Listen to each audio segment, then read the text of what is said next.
Hello, listeners, and welcome back to another episode of Dark Crossroads. So today we're going to be doing it a little different.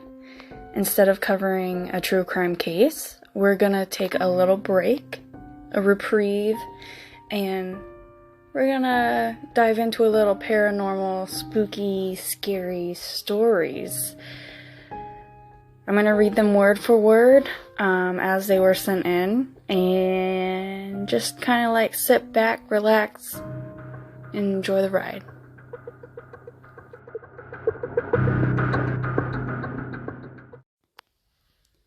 About 5 years ago, I lived downtown in a major city in the U.S. I've always been a night person, so I would often find myself bored after my roommate, who was decidedly not a night person, would go to sleep.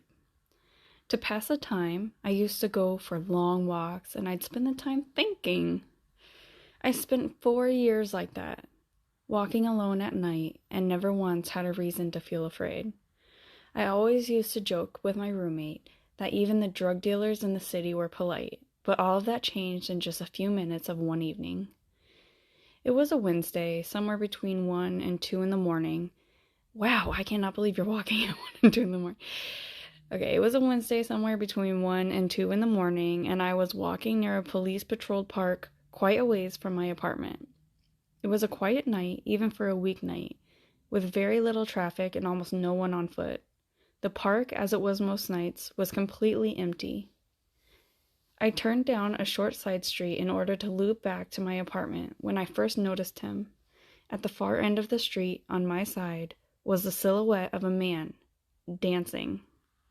It was a strange dance, similar to a waltz, but he finished each box of the waltz with an odd forward stride. I guess you could say he was dance-walking, heading straight toward me.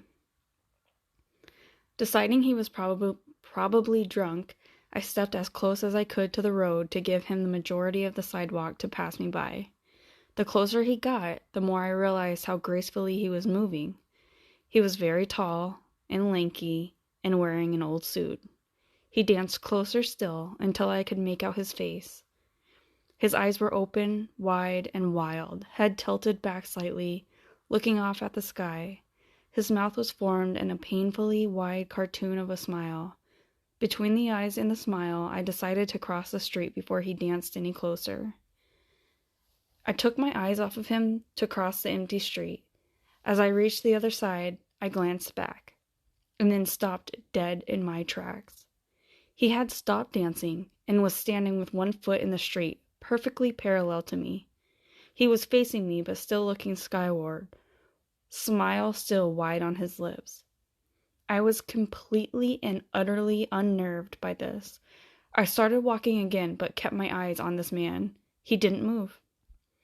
Once I had put about half a block between us, I turned away from him for a moment to watch the sidewalk in front of me. The street and sidewalk ahead of me were completely empty. Still unnerved, I looked back to where he had been standing to find him gone. For the briefest of moments, I felt relieved, until I noticed him. He had crossed the street, and was now slightly crouched down. I couldn't tell for sure due to the distance and the shadows, but I was certain that he was facing me. I had looked away from him for no more than 10 seconds, so it was clear that he had moved fast. I was so shocked that I stood there for some time, staring at him, and then he started moving toward me again. He took giant, exaggerated, tiptoed steps, as if he were a cartoon character sneaking up on someone, except he was moving very, very quickly. I'd like to say at this point I ran away, or I pulled out my pepper spray, or my cell phone, or anything at all, but I didn't. I just stood there, completely frozen, as the smiling man crept toward me. And then he stopped again, about a car length away from me, still smiling, his smile, and still looking to the sky. When I finally found my voice, I blurted out the first thing that came to my mind. What I meant to ask was, "What the F do you want?" in an angry, commanding tone. What came out was a whimper, "What the f-" Regardless of whether or not humans can smell fear, they can certainly hear it. I heard it in my own voice, and that only made me more afraid. But he didn't react to it at all. He just stood there, smiling. And then, after what felt like forever, he turned around, very slowly, and started his dance walking away. Just like that. Not wanting to turn my back on him again, I just watched him go until he was far enough away to almost be completely out of sight. And then I realized something. He wasn't moving away anymore. Nor was he dancing. I watched in horror as the distant shape of him grew larger and larger. He was coming back my way, and this time, he was running. I ran too. I ran until I was off of the side of the road and back onto a better lit road with sparse traffic. Looking behind me then, he was nowhere to be found. The rest of the way home, I kept glancing over my shoulder, always expecting to see his stupid smile, but he was never there. I lived in that city for 6 months after that night, and I never went out for another walk. There was something about his face that always haunted me. He didn't look drunk. He didn't look high. He looked completely and utterly insane, and that's a very, very scary thing to see. That was an amazing story, and I have the goosebumps all over my body. Oh my God, I don't know what I would have done in that situation, but I'm glad to hear that you are safe. And I do not blame you. I probably would have reacted the same way. Alrighty. Okay, so the next story is called Using Sleep as Android App. Alright. I use an app called Sleep as Android to improve my sleep. One of the features is that it records your nighttime noises, snoring, sleep talk, cover ruffles, coughing, etc. I've been using the app since October 1st of 2013. I've never caught anything other than sounds created by me changing positions or coughing or something like that, although I've been told several times I talk in my sleep by other people. On December 30th, at 2:04 a.m., I caught something very, in all caps, very weird. This night, I was sleeping in my bed. My 3-year-old was with me that night, as he is scared of the dark. It was just the two of us in the whole house. The next night, I decided to go through and delete my recordings and saw this particular record. In it, you can hear some clicks that start to get louder over the course of the recording. Eventually, you can hear me say, "What are you doing?" And immediately after, there is a deep voice that says, "Nothing." Then, clicks become very loud at that point, and at the very end of the recording, you hear the same voice say, "That's them." That's what she said. She thinks she hears it said. She sent a recording in, so I'm going to play it now for you guys, and you can decide what you hear.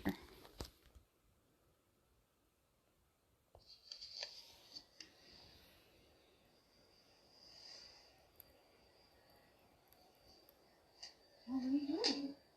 Oh.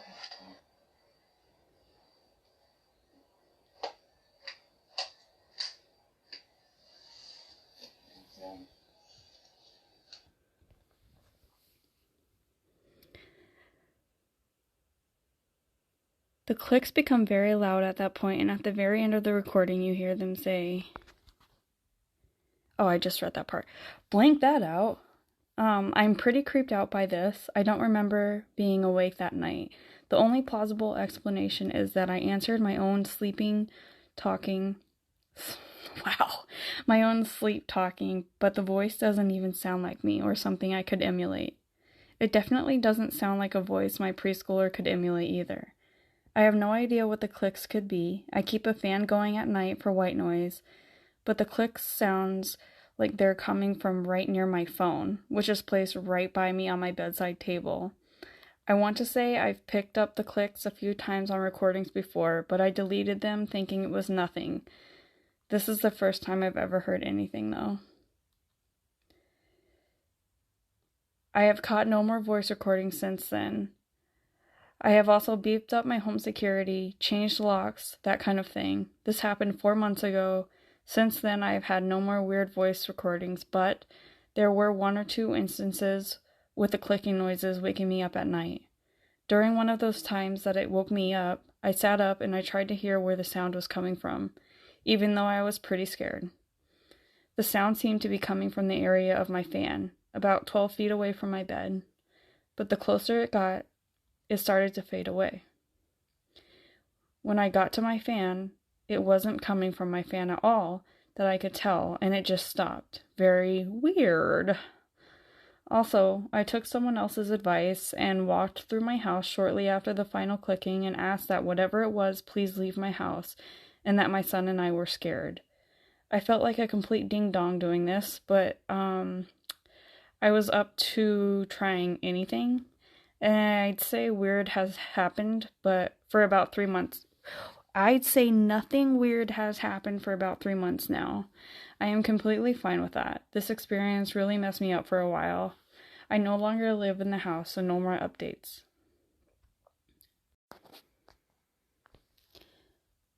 This next story doesn't have a title, so I'm going to title it myself, Creepy Mystery. This story happened at my old house. 3 of us lived on the main floor of a house, and a stranger lived in the basement. That's not creepy or anything. We didn't know much about the guy in the basement, besides that he was a big gamer and he smoked a lot of weed. Almost every night I could hear him below me, coughing up a storm as if he were about to die.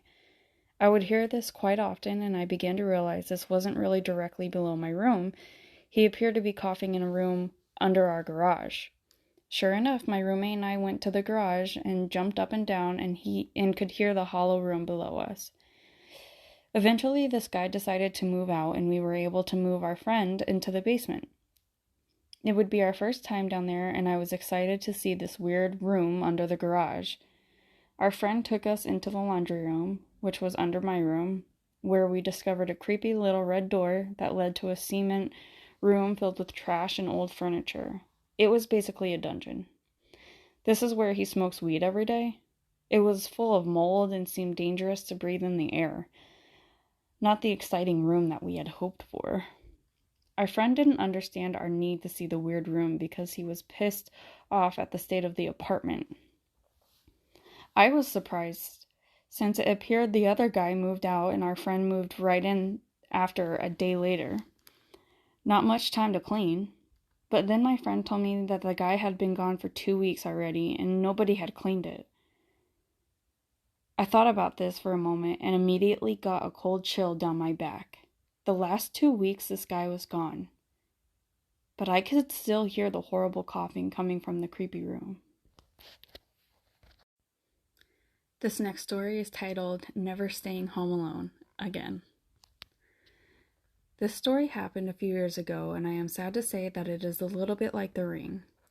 My house is said to be haunted. Well, at least that is what I say. And we moved here when I was 14. Since then, I always feel like I am not alone. Some nights I can see lights go on and off in my bathroom, or I smell horrible things when I am awake in my house. But this encounter with a ghost was the last straw. It was a cold, rainy day, and I had to let the dogs out in the house before they froze to death. My mom was at work, and my dad was at work. They both said that they will be coming home late, so they gave me a list of what to do in order to be safe or just to keep the house in order.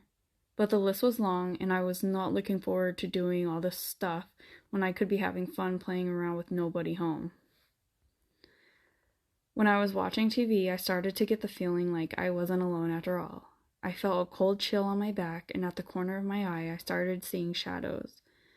I felt a little better when I saw that my dog was not barking or showing teeth at anything. I went up to get some lemonade out of the fridge when suddenly, as I walked forwards, it opened on a man. This is where it gets to be like the movie The Ring.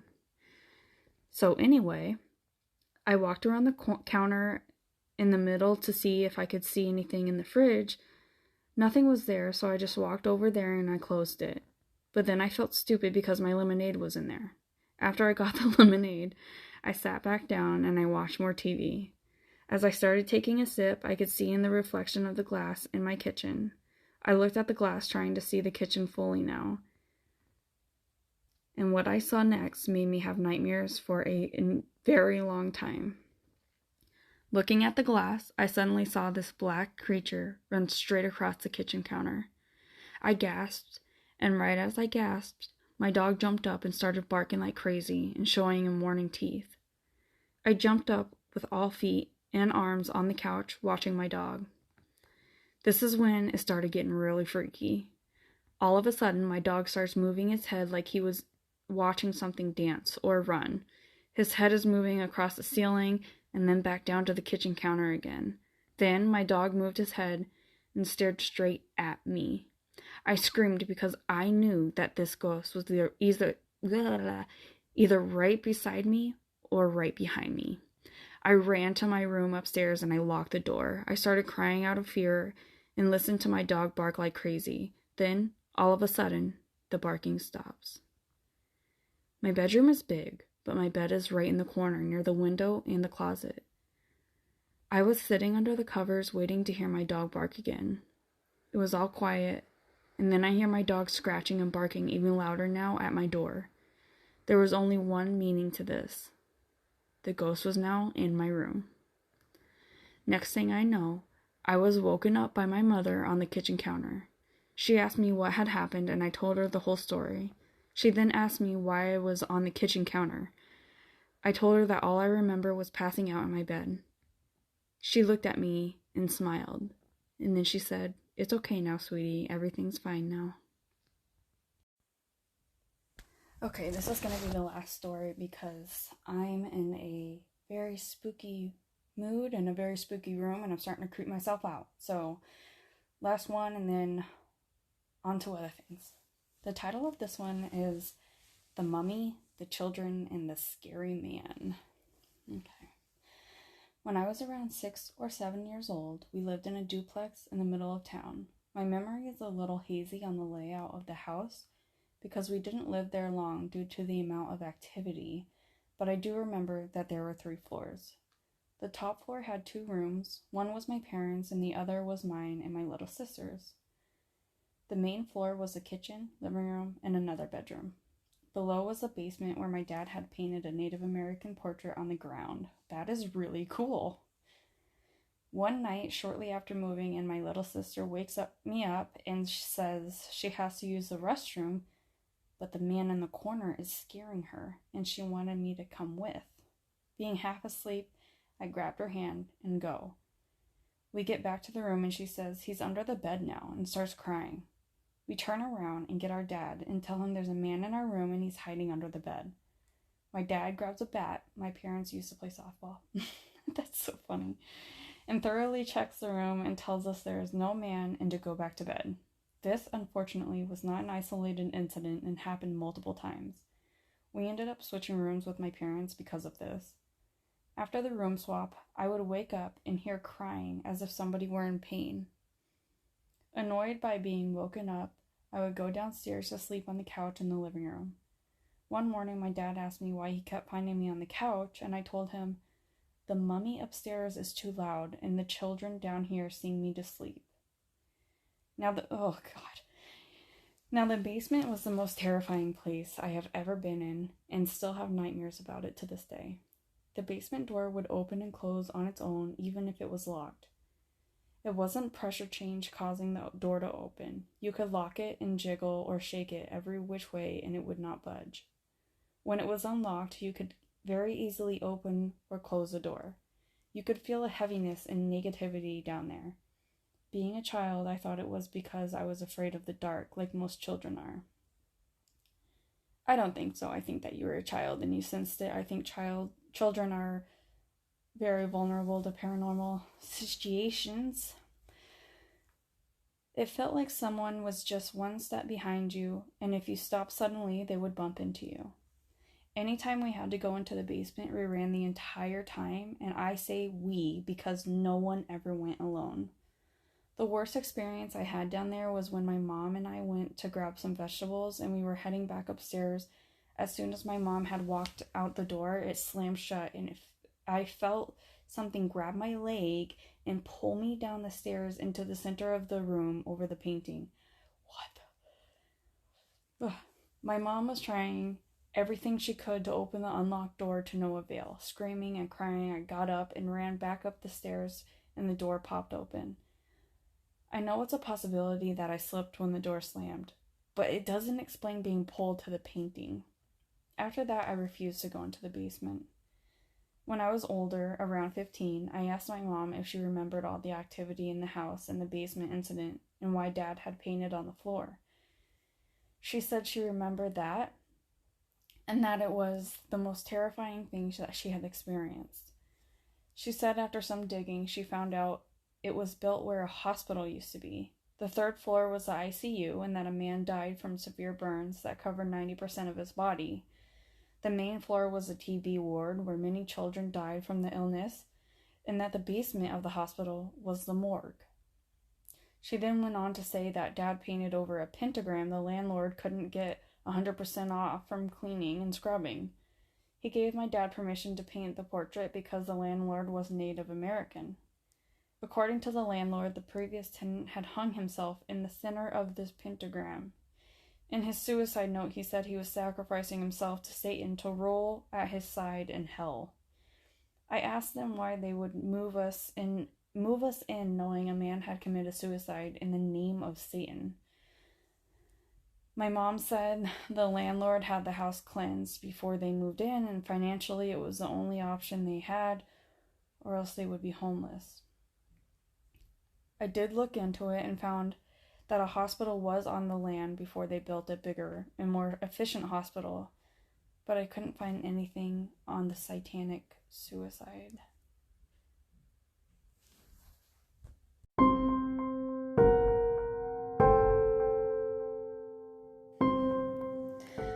Okay, so I really enjoyed doing this episode. I love switching it up a little bit. I'm going to keep trying to do this, but to do so, I need some more episodes, so people start sending them in. You can email me them, send them on the website or social media. With that, I guess I will hear from you guys, and I will talk to you guys later. Also, send me suggestions on what you guys want to hear more of. That's always good to know so I can keep you guys happy. Alrighty, we'll talk to you later. Thank you for listening.